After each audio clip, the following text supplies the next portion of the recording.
Aloha and welcome to The Whole Gamut. I'm your host, Hillary Weinberg.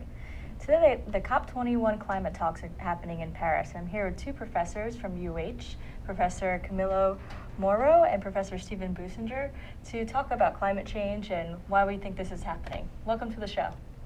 Thanks for having me on the show. Thank you very much for having me. So, Professor Businger, can you start talking about what your research is and how it relates to climate change? Well, I'm looking at how in the future the climate on the Big Island may change with regard to the depth of the clouds, the cloud forest in the trade winds, and the humidity and temperature, both at sea level and at the summit, and how that can affect the ecology and maybe the viewing for the astronomers of the universe. And what about you, Professor Mora? So I am actually an ecologist. That's my background, and I was interested to understand why species are moving around. And one of the things that you realize from studying that is that the species are moving as a response on changes in the climate. Now, when I came to Hawaii, I started to become very interested on the consequences of those movements of species for people. And it turns out that there is huge ramifications of these movements of species, of what it means for people, and Hawaii is a key example of that. You know, like the state of economy, for instance, depends a lot on tourism. So if we lose the coral reefs here, let's say, or the mangroves, the forest, we are losing an asset that will have economic implications for the state. So the work that we do is trying to integrate the whole array of changes that are triggered by climate change. Great, and I'm really excited to have you guys here so we can talk kind of more in depth onto the science of climate change and why the scientific community believes in it. But to start off, let's talk about the question, what is climate change? What is global warming? And what's the difference between those words? What do they mean? Let's start. I think that climate change is often used to discuss long-term changes in the climate over millennia, say. And global warming has been talked about more recently to refer to the anthropogenic changes that are taking place over the last century or so since fossil fuels have been burned. So what's the word anthropogenic mean for our audience? Anthropogenic means that it's human-caused. And which word do you believe more in? Do you believe is the most accurate term to describe what is happening? Well, I think they're both accurate, and I think that Camilo Mora would say that climate change is more encompassing because it includes the ecology, which is very important. Whereas I think that when we talk about global warming, and we use the term human global warming or anthropogenic global warming, we draw attention to the fact that the scientific consensus is that burning fossil fuels is producing a change in the climate. What are your thoughts on that question? Yeah, well, as an ecologist, I actually had a broader definition of what climate change is. Today, most people, when they think about climate change, of course, the recent changes in the climate, most people think about our emission of greenhouse gases. And of course, it's pretty easy to establish a connection between those emissions and what we do every day, driving a car, eating a steak, turning on the air conditioning. All of those things can easily be turned into emissions of greenhouse gases, right? Now, as an ecologist, I see the other coin of that definition, which is the fact that we are also destroying ecosystems. We are destroying coral reefs, we are destroying forests. Today, we cut about 12 billion trees a year. This is the number of trees that are cut every year. We cut about 6 million hectares of forest per year. We have lost over 18% of the coral reefs in the world. Now, what happens is that when you destroy those ecosystems are supposed to take that carbon from the atmosphere. So this is what is happening. We are producing carbon, and what can take that carbon from the atmosphere, which are those ecosystems, is being destroyed. Of course, what happens then is that the concentration of greenhouse gases in the atmosphere goes up. And in fact, last year, the concentration of CO2 in the atmosphere went to 400 parts per million, which is the highest it has been in the last 800 million years. You know, in the history of our planet, during the last 800 million years, we had never seen levels of CO2 as high as what we saw last year. For a scientist like us, that's pretty clear that that's the consequences of us producing carbon and us destroying the ecosystems that can sequester that carbon. So let's break it down even further. How are humans causing there to be more carbon? How are we producing carbon? I mean, obviously we breathe out CO2, but what else are we doing that creates this problem? Well, we're burning coal and gas and natural gas. And we're doing this in industry and in transportation and agriculture. There's a tremendous amount of fuel being burned, and this carbon is coming out of the earth, and it has a fingerprint. We can tell that it's coming from the ground because the carbon 14 decays gradually, and there's no carbon 14 deep in the earth. And then we spill that into the atmosphere, and then we can see through an isotope analysis that we are responsible for the increase in the carbon in the air, because the ratio of the C14 to the C12 is decreasing just in the right amount to be consistent with fossil fuel burning. So we know where the carbon's coming from. Right, and another thing that I will add to that is the fact that as a person, for a scientist, that's kind of the hardcore mathematics that we had to do to say this is what is happening. But for a general person, though, I wish every person could be able to track all of the elements that go into the things that they use. Like, for instance, a tomato. Just look at a tomato and try to find out how that tomato got to your hands. And you will realize that that tomato requires some transportation. Once it was planted, it requires some nutrients. To prepare the land, it required a tractor that used oil, and you had all kind of stuff. All of those things are adding CO2 to the simple fact of you holding that tomato, which is kind of the things for a person like me from the third world, when we are here and we see food being wasted, and for people that had done the calculation of how much energy goes into producing that food, for us to waste that food, that's just inhumane, because we already know that the huge cost, not economically, but to the environment of producing that tomato. So that's carbon right there. It's tracing back all of these things that lead to you having things that you use every single day. And unfortunately, we just lack those connections. We just get the things there, but we just never know where those things come from, and that's the carbon. And I think it's important to also note that this is caused by a change in human behavior over the past 100, 150 years. So people used to grow their own tomatoes. They used to grow their own fruits and vegetables. Or it would come from a farm maybe within 100, 200 miles of where they lived. Mm-hmm. But now with industrialization, you have a mango coming from Peru to Hawaii. I mean, we grow mangoes here. Why don't we just eat them? But that's what's happened. So that the change in the way our world works has increased the individual carbon impact per human. Yes, and one thing that I would like to, that will take the conversation on a whole different direction there, because now what we are talking about is a fundamental question about how the social systems operate today. And we went from being completely sustainable within our means, and we were forced to be sustainable because there was just no way for you to import stuff in and out places. But as soon as you open globalization, of course, what happens is that allowed the transportation of goods and services from very distant places. And that generates something that we call a footprint displacement, which is the fact that you might be very environmentally aware here, but the impacts of the things that you do here are being felt on other countries, on other places. Right. So, yeah, I think that globalization was really, in my view, what triggered this connection of us with nature, because we stopped becoming sustainable within our means. Now we are depending on things that are produced on so many places around the world. So, and as well, yes, there has been global trade for centuries. However, it was wind power. There was huge, massive ships that had sails, not engines powered by coal or oil or gas. So that's the big problem right now. And back then, the population was a small fraction of what our population is today, over 7 billion people. Right. And there's a lot of human power. That's slavery powered the advancement of civilization, whether we like it or not. So, slaves were brought over.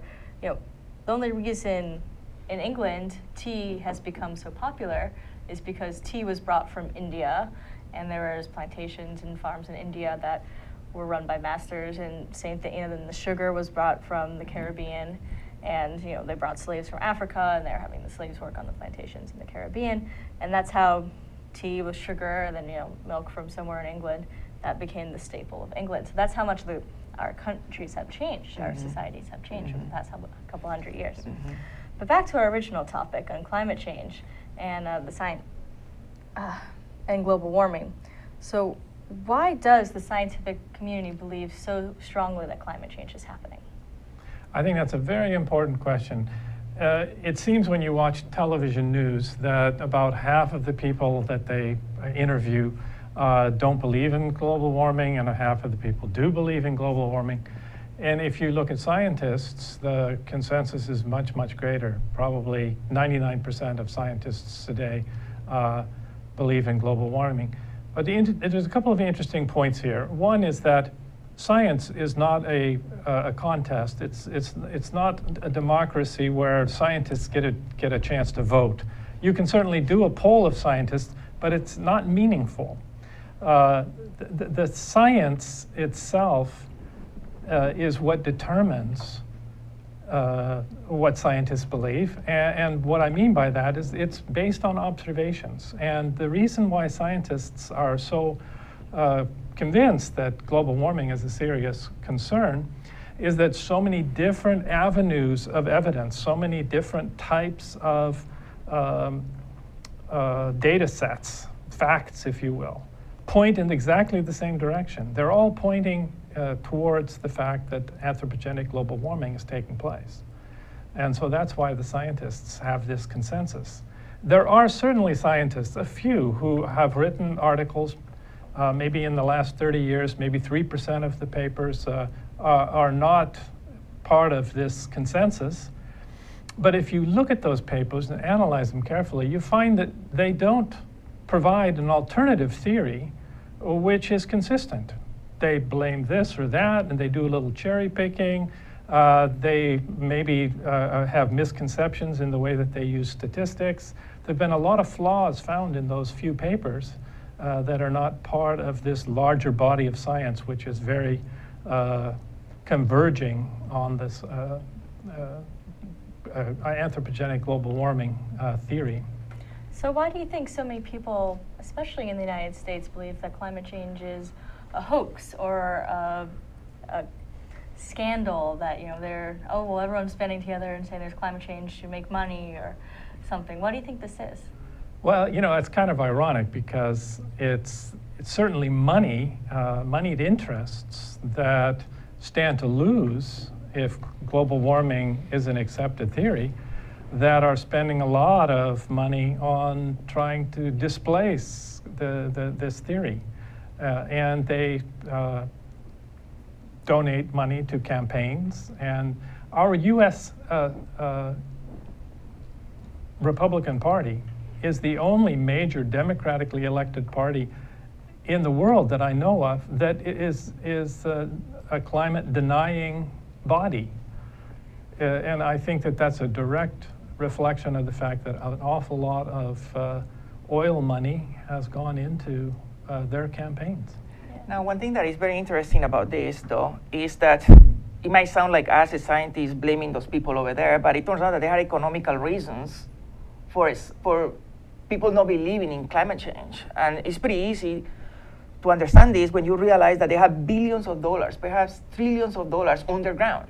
Right now, that oil is underground. That if climate change turns out to be something that everybody agrees on, that thing will stop and they will leave trillions of dollars underground. So that's money that they don't want to lose. So believing in climate change means for them losing money. So all of this investment of money that these companies are doing to undermine the science has an economical reason, and that's the fact that these people is going to lose money if the majority of the Americans and the majority of the people in the world get to believe that climate change is real, because it will stop their business. And unfortunately, right now they are in a position of a lot of power where they can do this thing. At the same time, though, I don't know if this is an appropriate word to say in TV, is the fact that they are stupid too. The reason being that, see, right now they are in a position of power and they have a lot of money, meaning that if they were to buy into the idea that people now is changing their mind, that climate change is real, they will be the ones funding the alternative energies. They're in that unique opportunity to make those investments so that they are the ones then capitalizing from that. So that's what I just don't get from why these people is wasting money on the meaning a scientist when what they should be doing is investing in the energies that the future generations are going to be using, because that's the money right there. Yeah, they should invest in companies like Tesla. The battery banks and the electric cars that are being manufactured, that are definitely the technology of the future. 10 years from now, very few companies are going to be building gas-powered cars. BMW has already committed to going completely electric in 10 years. Wow. And Apple is investing billions of dollars in a new plant to build electric cars. It's definitely the wave of the future.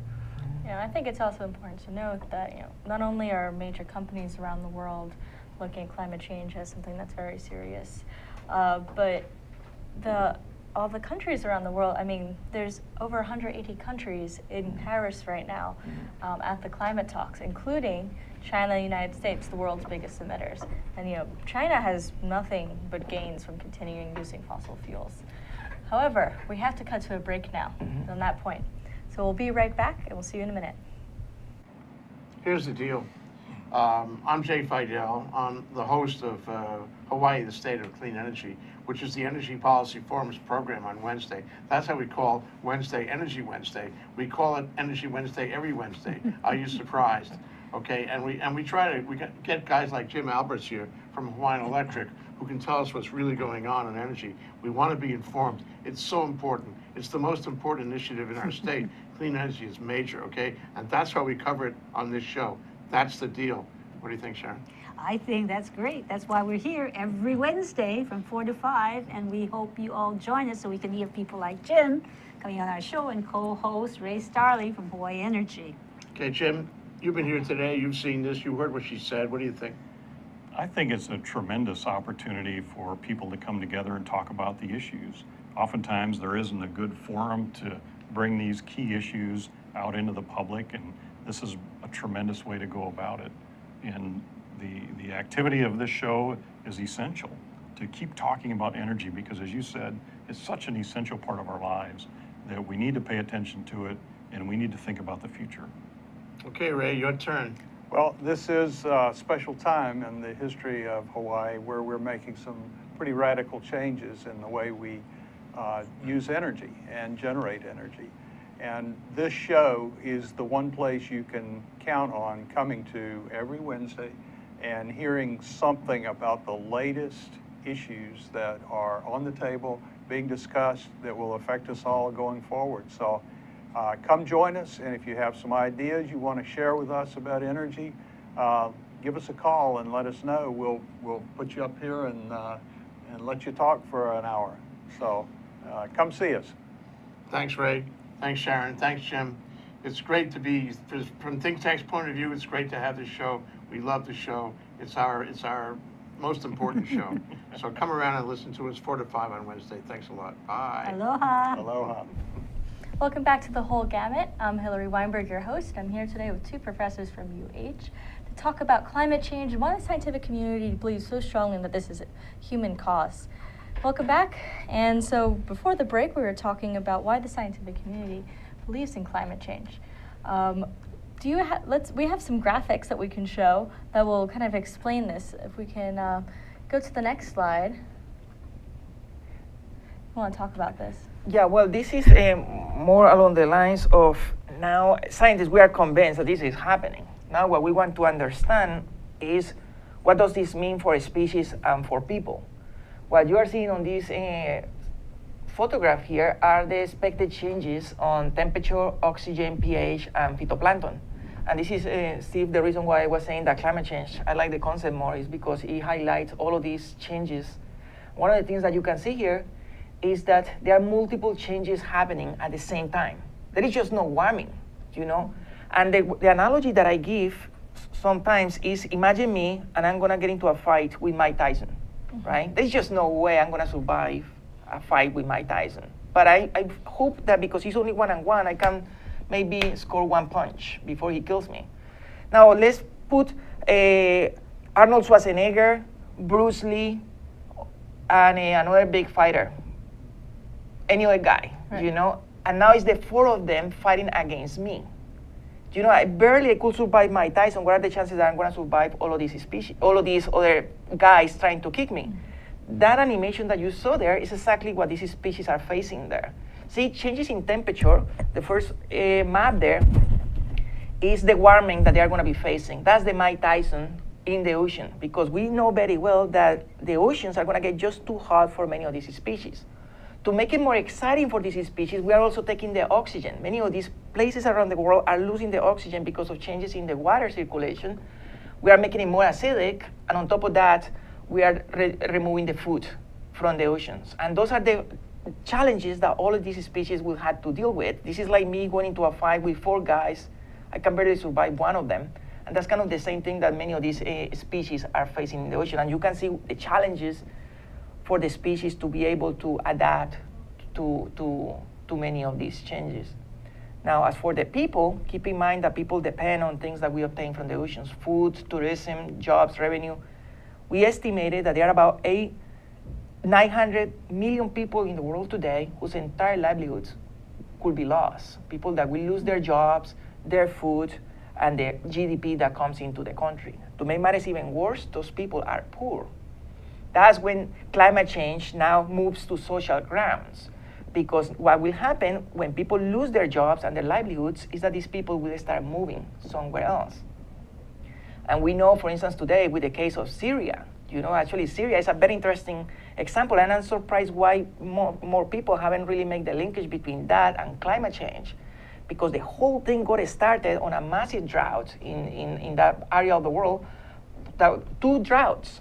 They lost completely agriculture. So all of these jobs, people that were employed on the farms, ended up moving to the cities, and now the cities cannot sustain all of these people. It generated this poverty, this unemployment, the insecurity, skyrocket. Next thing you know, you had a crisis that now is scaling, moving all over Europe, and is now even reaching the United States, despite the fact that we are separated by an ocean.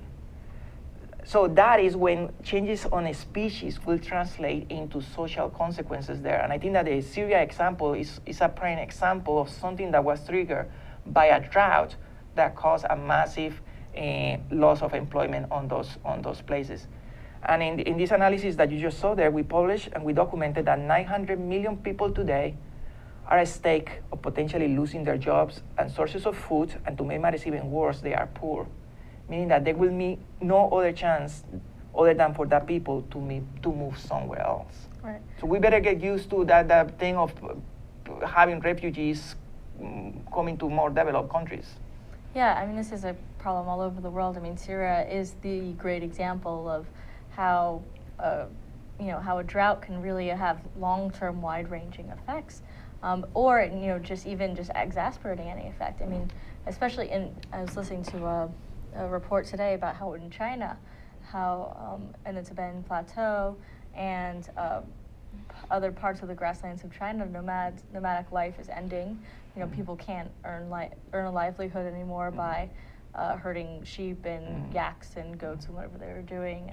So that also there's a huge amount of migration into cities in China, and it's causing huge stress on the country itself. I mean, a lot of farmers aren't able to farm in their traditional lands anymore, and so these types of problems are just growing. I mean, favelas in Brazil and a lot of ghetto areas all around the world are growing because there's no more work in the farmlands. The farmlands aren't good anymore. Exactly. Yeah. If we go to the next slide. So what does this say, and what does this mean to us? So this is a study that I did with my students at the University of Hawaii here. And what we did on this study was to look at the historical variability for a given place. This is the example, for instance, for Hawaii. That blue line there, what you can see is the variability of temperature for Hawaii in the last 150 years, right? So there have been some years that have been super cold and some years that have been super hot. Then we took our models to calculate the future temperature, and that's that red line that you see there. And what we wanted to find out was the year after which temperature becomes like something that you had never seen before. When the hottest year of the past will become the coldest year in the future. And unfortunately, for the state of Hawaii, according to this model, that year is 2029. We are talking that in a few years, the entire state of Hawaii is going to be moving their temperature to a completely new state. Unless you are older than 150 years, we will be seeing temperatures that we had never seen before. And that is what that study was highlighting there, that this is happening pretty soon. Sometimes you hear people talking about how climate change is a legacy that we are leaving to our children and to our grandchildren. You guys have heard that before? Like, Sure. This is something that, personally, I find that so terrible, so bad. I mean, what kind of parents are we to admit that we're leaving that for our children to deal with? That's just terrible parenting right there. Mm-hmm. But what we demonstrated with this paper, though, is that that's not even right, because these changes are happening very, very soon. You and I, you will be able to to see this, but Sure, I will. But what we are talking is that we are going to live to see these changes. This is not for our children to deal with. This is for us to live. This is a legacy that we're leaving to ourselves. Yeah, it's too bad that it needs to be a point, because it seems to me that we should take better care of our children's future. That's right. Yeah. Absolutely. So, all these slides are saying, it's talking about that Zuri is putting up on the screen is, the loss of biodiversity. Why is this important, and how is this affecting Hawaii? Well, this is actually one of the things that drive me the most, is the fact that it's the other component of climate change, which is the destruction of ecosystems. And basically on that figure, unfortunately, I don't know if you can see the letters very well, but these are the many scientific studies that have documented that change of ecosystems that look like that one to your left, that are super beautiful, full of trees, full of fish, to the ecosystems that you see on the right, which are ecosystems that are completely empty. And I think that this is something that you can actually see here. You can go to Waikiki right now.